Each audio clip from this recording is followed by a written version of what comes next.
It isn't only in Britain that spring this year has taken everyone by surprise.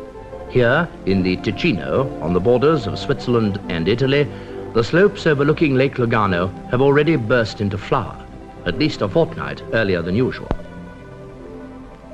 But what, you may ask, has the early and welcome arrival of bees and blossom to do with food?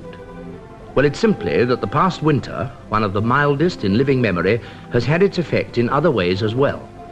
Most important of all, it's resulted in an exceptionally heavy spaghetti crop. The last 2 weeks of March are an anxious time for the spaghetti farmer. There's always the chance of a late frost, which, while not entirely ruining the crop, generally impairs the flavor and makes it difficult for him to obtain top prices in world markets. But now these dangers are over, and the spaghetti harvest goes forward.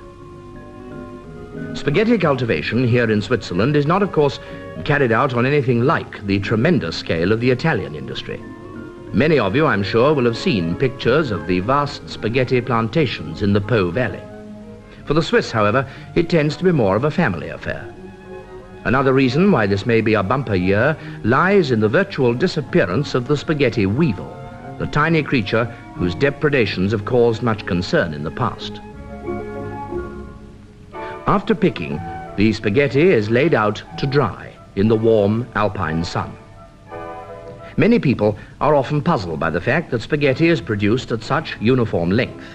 But this is the result of many years of patient endeavor by plant breeders who've succeeded in producing the perfect spaghetti. And now the harvest is marked by a traditional meal. Toasts to the new crop are drunk in these poccolinos, and then the waiters enter bearing the ceremonial dish. And it is, of course, spaghetti, picked earlier in the day, dried in the sun, and so brought fresh from garden to table at the very peak of condition. For those who love this dish, there's nothing like real homegrown spaghetti.